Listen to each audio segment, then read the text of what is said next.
Hi Gemini, and welcome to your November astrology and tarot forecast. Mercury, your ruler, finally goes direct on the 3rd in the sign of Libra and will enter Scorpio on the 10th. Now, your ruler has probably messed up your powers of communication and getting things across, so that might have caused some friction lately. As it moves back into Scorpio, which is your 6th house of work, things finally start to look up in matters of work, fitness, and health, but also pets, if that is something that you're concerned about at the moment. Mercury enters Scorpio, Venus enters Scorpio on the 21st, and we have a glorious new moon there, which is positively aspecting Jupiter. Not just Jupiter, but also Saturn and Pluto. And this is going to inject a lot of luck and fresh energy into your work life, what you do for a living, but also your physical body and any goals you have in relation to fitness. Mars also goes direct on the 13th, hurrah, because this is happening in your 11th house of wish fulfillment. So by now, in the end of the year, Gemini, you have the power to get some of the things you really want off the ground. It might have been quite challenging to friendships, but now it's time to get excited for what new prospects you're going to manifest into your life. The Sun enters Sagittarius, your partnership zone, on the 21st, and the urge to merge is real. On the 30th, we have a full moon, a lunar eclipse in your sign, putting the spotlight on you. And emotions may bubble to the surface. They may rise. They may be quite high. You might be feeling like you want to change everything. Change will come with this eclipse, Gemini, and it'll be all to do with who you are and the way that you see yourself. But it is a wonderful time to get in touch with your feelings and let a feeling that you've been carrying with you for far too long go. Something has been weighing you down, something's been weighing you heavy, and I sense it's something quite restrictive. And this full moon is going to set you free from that feeling if you let it. So let's get into your tarot, Gemini. Like and subscribe if you enjoyed this, and I will talk to you soon. Bye.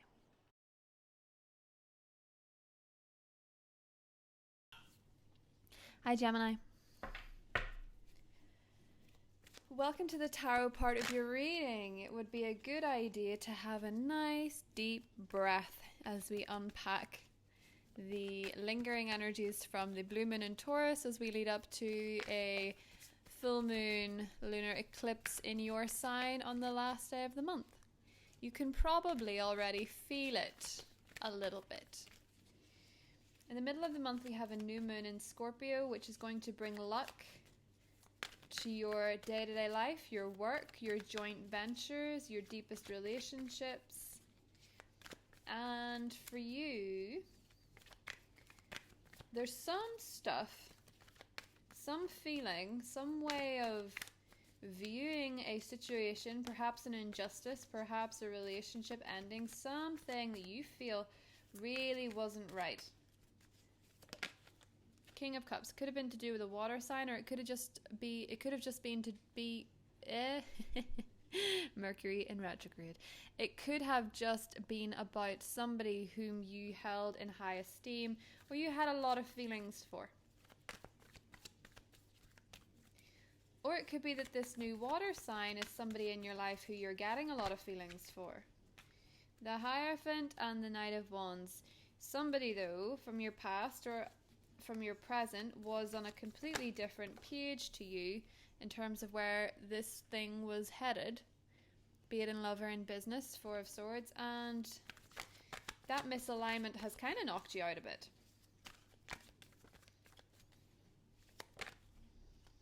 And now comes a change in perspective in November. A way of seeing those injustices or past hurts or disappointments as a new pathway out of your restrictions. Eight of Swords, King of Swords, the Ace of Pentacles, the Six of Cups, and the Ten of Cups. Very Gemini indeed. Only you could turn feeling one way into feeling a completely different way by the end of the month.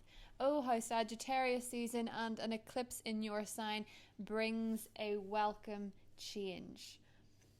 The eclipse in your sign is not touching anything really, but the ruler of this full moon, your ruler Mercury, is going to be dancing in a sextile with Saturn and Pluto and Jupiter, I believe. All the Capricorn energy, which is beautiful because Scorpio energy for you, that 6th house of your day-to-day routine and your health, with your ruler in that sign, taking care of those aspects that have had to go through review. For your work life, Gemini, there's been review and review and review, and we thought we had this going and now we don't have this going. We thought it was going well and now we have to pull back. We thought we could put more money into it, now we're pulling more money out. Whatever that is. Where your work life has gone through serious revision and your day-to-day habits have gone through revision. Now November brings fresh air into it. It cracks open the windows and lets that beautiful air energy that you need to feel alive, which is fresh air, flowing air, into an area that's become quite stagnant and blocked. And how does it do it? Well, there seems to be a new opportunity. For some of you it's love, for some of you it's family, for some of you it's business, whatever this is, but you're feeling a little bit nostalgic of the way it was before. You're feeling a need in Scorpio season to reconnect with people. And that's largely in part, Gemini, due to that full moon, blue moon in Taurus that was in your 12th house, which was conjunct Uranus, also in your 12th house, which was pulling you very, very deep into emotions that maybe you didn't want to access. Maybe past fears, maybe past addictions, maybe just feeling like nothing was moving and feeling a bit suffocated by it. As I say, fixed air. But fixed air can be good. We're moving towards Jupiter in Aquarius, and that is going to be a year that you will like.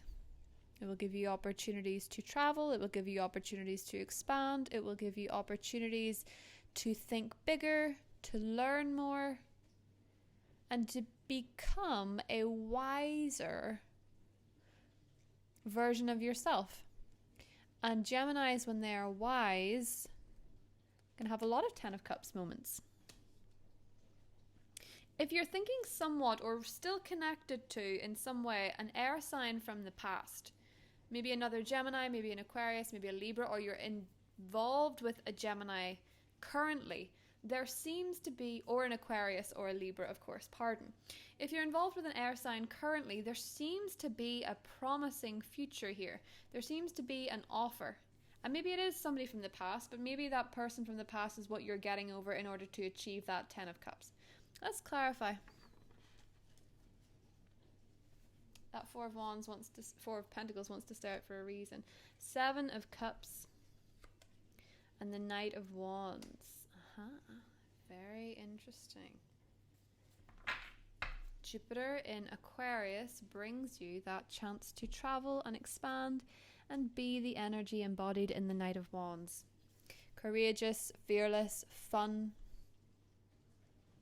Despite the uncertainties as well, with that 7 of Cups in the middle, the wise aspect of you is coming out in the next year, Gemini, and it's going to show you what adventures really are for you instead of getting stuck in some very complicated, unforgiving situations, which may have happened a bit during the last year. Now, what is so promising for you, obviously, regarding this reading, except for the fact that the 10 of Cups is the outcome, meaning that, hurrah, this is pretty darn happy. What's promising for you, Gemini, is that you are feeling reflective, you are feeling nostalgic, and you are feeling a bit more ready to connect and process some heavy emotions you've been pulling around for a while. And I think that the full moon eclipse in your sign, you're ready to let the old you go. You're ready to let the old way of doing things go because you're starting to feel suffocated with the way you've been feeling. And the way you've been feeling is because of that fixed full moon in your 12th house, seeing where you've become stuck in your ways, stuck in your subconscious, and stuck in your feelings or a particular feeling for too long.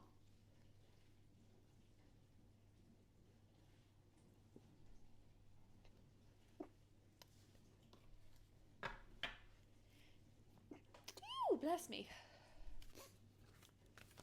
In case you wondered where I was going there, I needed to sneeze. So, let's do some oracle cards for Gemini. The first chakra, your root chakra, feeling grounded, feeling connected. Here's the journey card. And financial constraints. Now that's an interesting energy, the financial constraints, because that new moon and the eclipse are both, yes. They're both aspecting your 8th house of money, large money. Man holding a coin suits very well this Ace of Pentacles. Through your financial constraints comes a very good business opportunity, comes a very good prospect, comes a very good energy in terms of getting your work going, getting a new business off the ground, getting a loan, getting a lump sum of money, being lucky with money in some way is aspected, especially in the second half of the month, Gemini. Be ready for that. Now, the Angel of Strength and the Broken Heart. You've been carrying around this feeling, this disappointment, and the eclipse is what is telling you to let that feeling go. And you won't even have to try so hard. It will just move. A lot of you have been working here with that Six of Cups on reviewing the past, on reviewing your broken hearts, on reviewing the things that have been disappointing and hurtful for you, or the losses or the moments of disappointment. You've been carrying that with you for too long and you want to let it go. You're going to. Your financial constraints, you're going to let them go too, because you're going on a journey here, a more grounded journey, something that feels like it's part of your destiny, part of your path, part of who you are and where you're meant to be.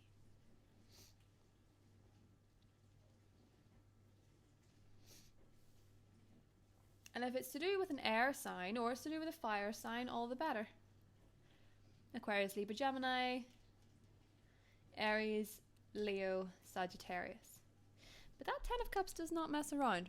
Sagittarius season for you here, where the focus goes on connecting, where the focus goes on reconnecting, where the focus goes on balancing an energy between you and somebody else, be it in business or in love, where the focus goes on making your best moves with somebody else.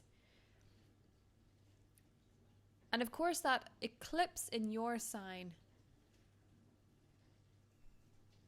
that will well and truly be a moment where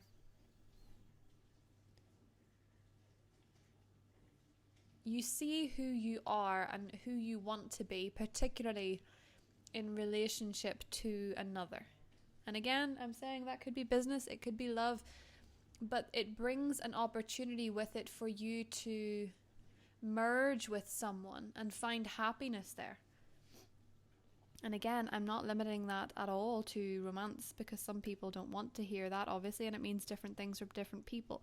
But for sure, it's a letting go of the past disappointments and the feeling of being trapped. Perhaps for some of you, it's your own commitment issues. For some of you, it is to do with feeling stuck in a relationship. If you're stuck in a relationship, you seem to find a way to fix it or get out of it.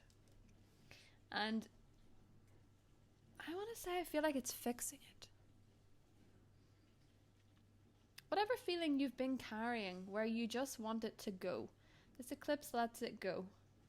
And it frees you up to feel very, very carefree. I think for some of you, it's almost as though there was something that you really, really, really loved having. A connection with somebody or something or a pet or something that just makes me feel that Scorpio season brings it up. You know, that 6th house vibration is a lot to do with our health and our well-being and our day-to-day routine, but it's also to do with pets. So that's why I'm getting the pet vibe as well. You know, maybe some of you lost a pet, or you're getting a pet, or there's some kind of, you know, you just, whatever this disappointment was, Gemini, you're healing. You're moving forward to releasing it, and whatever way you release it, be it through tears, be it through working really hard on something and feeling satisfaction, or by just this good news, this Ace of Pentacles, this offer that comes in that is really, really, some seed of potential, because in Scorpio season, when it is so dark, darkness can be overwhelming. But we forget that every life starts in the dark. That's what Halloween is. Samhain. Every life begins in the dark. Every seed begins in the dark. Every child begins in the dark of the womb. So where things have felt really very dark, there's an opportunity sprouting, and it's going to make you very happy. Okay, let's get into your extended and see what else we have coming up for you. We're going to clarify all the cards, go over the spread completely, and get into the air signs, get into the fire signs, the water signs, the earth signs, etc. I'll see you there, Gemini. Bye.